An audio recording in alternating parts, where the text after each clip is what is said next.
Hello అండి, welcome to సాహిత్య Raju's kitchen. ఈరోజు వీడియోలో నేను గోధుమ పిండితోటి కేక్ని ప్రిపేర్ చేస్తున్నాను. కేక్ అయితే చూస్తున్నారు కదా, చాలా చాలా కలర్ఫుల్గా చాలా టేస్టీగా ఉందండి. అలాగే చాలా స్పంజీగా స్మూత్గా కూడా ఉంది. మరి ఈ కేక్ని ప్రిపేర్ చేయడం కోసం నేను ఓవెన్ కూడా యూస్ చేయట్లేదు. అలాగే గోధుమ పిండిలో నేను పెరుగుని వేయట్లేదు, అలాగే ఎగ్స్ని కూడా వేయట్లేదు. మరి సింపుల్ అండ్ టేస్టీగా గోధుమ పిండితోటి కేక్ని ఏ విధంగా ప్రిపేర్ చేసుకోవాలో ప్రాసెస్లోనికి వెళ్ళి చూసేద్దాం రండి.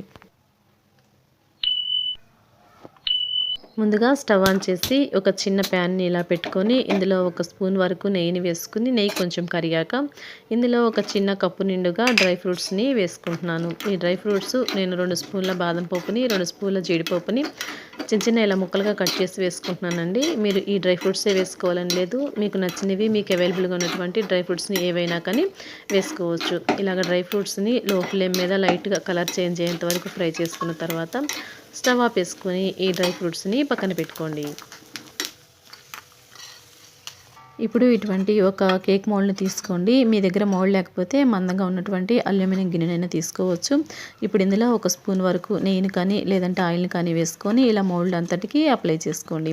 ఇలా ఆయిల్ని అప్లై చేసుకున్న తర్వాత ఇందులో ఒక స్పూన్ వరకు పొడి గోధుమ పిండిని వేసుకొని ఇలా మౌల్డ్ అంతా కూడా డస్ట్ చేసి తీసుకోండి. ఇలా డస్ట్ చేశాక ఎక్స్ట్రాగా వచ్చినటువంటి పిండిని తీసేసి ఇలా రెడీ చేసుకున్నటువంటి మౌల్డ్ని కూడా రెడీగా పక్కన పెట్టుకోండి.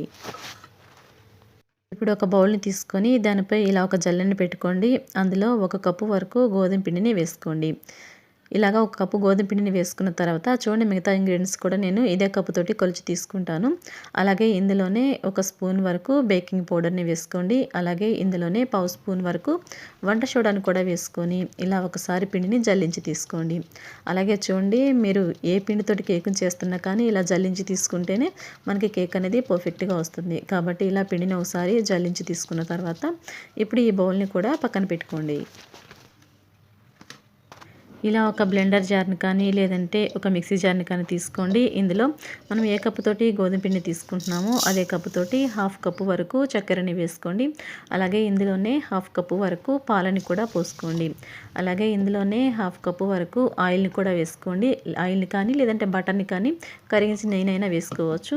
ఇలా వేసుకున్న తర్వాత ఈ బ్లెండర్పై మూతని ఉంచి 5 మినిట్స్ పాటు బాగా బ్లెండ్ చేసి తీసుకోండి. ఇలా బ్లెండ్ చేసి తీసుకున్న తర్వాత చూపిస్తున్నాను చూడండి, మనకి ఇలా కన్సిస్టెన్సీ అనేది క్రీమీగా వస్తుంది. ఇలా క్రీమీ స్ట్రక్చర్లో వచ్చిన తర్వాత ఇప్పుడు మనం ముందుగా జల్లించి పెట్టుకున్నాం కదా గోధుమ పిండి, ఆ గోధుమ పిండిలోనికి ఈ మిశ్రమాన్ని కూడా అంతా యాడ్ చేసుకోండి.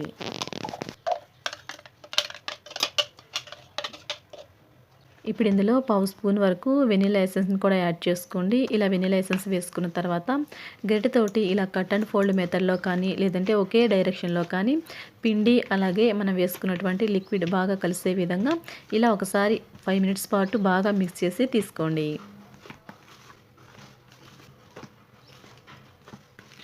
ఇలా అన్నీ కలిసే విధంగా ఒకసారి మిక్స్ చేసుకున్న తర్వాత చూడండి, మనకి బ్యాటర్ అనేది గట్టిగా ఉంది కాబట్టి ఇందులో ఒక 1/2 కప్పు వరకు పాలని తీసుకొని కొంచెం కొంచెంగా యాడ్ చేసుకుంటూ ఈ పాలన్నీ కూడా బ్యాటర్లో కలిసే విధంగా ఇలా మిక్స్ చేసి తీసుకోండి. ఇలా మనం తీసుకున్నటువంటి 1/2 కప్పు పాలన్నీ పోసుకొని మనం మిక్స్ చేసుకున్న తర్వాత బ్యాటర్ని చూసినట్లయితే చూడండి, కన్సిస్టెన్సీ అనేది మనకి ఈ విధంగా ఉండాలి. ఇలా రిబ్బన్ కన్సిస్టెన్సీలోనికి మనం బ్యాటర్ని ప్రిపేర్ చేసుకున్న తర్వాత ఇప్పుడు ఈ బ్యాటర్ని మనం ముందుగా రెడీ చేసి పెట్టుకున్నాం కదా కేక్ మౌల్డ్, ఆ కేక్ మౌల్డ్లోనికి ఈ కేక్ బ్యాటర్ని అంతా కూడా యాడ్ చేసుకుందాము. ఇలా మౌల్డ్లోనికి బ్యాటర్ని వేసుకున్న తర్వాత 2-3 సార్లు ఇలా ట్యాప్ చేసి తీసుకోండి. ఇప్పుడు ఈ కేక్ మౌల్డ్లో మనం ముందుగా ఫ్రై చేసి పెట్టుకున్నాం కదా డ్రై ఫ్రూట్స్ని గార్నిష్ కోసం ఇలా పైనుంచి యాడ్ చేసుకోండి. ఇలా డ్రై ఫ్రూట్స్ అన్నిటినీ యాడ్ చేసుకున్న తర్వాత చూడండి, మనకి కేక్ మౌల్డ్ అయితే రెడీ అయింది. ఇప్పుడు మనము స్టవ్ ఆన్ చేసుకుందాం కేక్ని బేక్ చేయడం కోసం. ఇలా స్టవ్ ఆన్ చేసి ఈ స్టవ్ పై మందంగా ఉన్నటువంటి ఇటువంటి ఒక గిన్నెని పెట్టుకోండి. ఇలా గిన్నెని పెట్టుకున్న తర్వాత ఇందులో ఒక స్టాండ్ని ఇలా సెట్ చేసుకున్న తర్వాత ఈ గిన్నెకి సరిపడా మూతని ఇలాగా పెట్టుకోండి. మూతని పెట్టుకొని ఒక 5 to 10 మినిట్స్ పాటు హై ఫ్లేమ్ మీద ఈ గిన్నెని బాగా హీట్ అవ్వనివ్వాలి. ఇలా 10 మినిట్స్ తర్వాత మూత తీసి చూసి మనము ముందుగా రెడీ చేసి పెట్టుకున్న కేక్ మౌల్డ్ని ఈ స్టాండ్పై ఇలాగా సెట్ చేసుకోవాలి. ఇలా సెట్ చేసుకున్న తర్వాత మూతని పెట్టుకొని 40 మినిట్స్ నుంచి 50 మినిట్స్ వరకు లో టు మీడియం ఫ్లేమ్ మీద మనము ఈ కేక్ని బేక్ చేసుకోవాలి. 40 మినిట్స్ తర్వాత చూద్దాం చూడండి, మనకి కేక్ అనేది చక్కగా బేక్ అయినట్లే ఉంది. మనం కన్ఫర్మ్ చేసుకోవడం కోసం ఇలా ఒక టూత్ పిక్ని తీసుకొని కేక్లోనికి గుచ్చి చూద్దాం చూడండి. ఇలాగా గుచ్చి చూసినప్పుడు మనకి టూత్ పిక్ అనేది ఎటువంటి తడి లేకుండా డ్రైగా వచ్చిందంటే మనకి కేక్ అనేది పర్ఫెక్ట్గా బేక్ అయినట్లండి. చూస్తున్నారు కదా, చూడండి ఇలా గుచ్చి చూసినప్పుడు మనకి స్టిక్ అనేది డ్రైగా రావాలన్నమాట.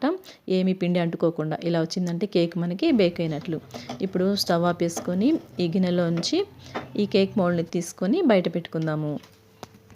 కేక్ వేడిగా ఉంది కాబట్టి కొంతసేపు మౌల్డ్ని చల్లారనిద్దాము. కొంతసేపటికి కేక్ అనేది బాగా చల్లారిపోయిందండి.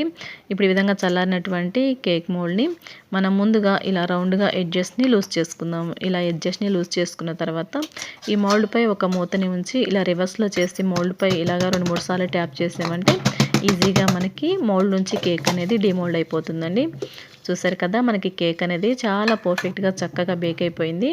ఇప్పుడు ఈ కేక్ని మరొక వైపుకి టర్న్ చేసుకొని కట్ చేసి చూద్దాం చూడండి. ఇలా నైఫ్తో కట్ చేసి చూసినప్పుడు చూస్తున్నారు కదా, కేక్ అనేది మనకి చాలా పర్ఫెక్ట్గా వచ్చిందండి. గోధుమ పిండితో చేసినా కూడా కేక్ అనేది మనకి చాలా బాగా వచ్చింది.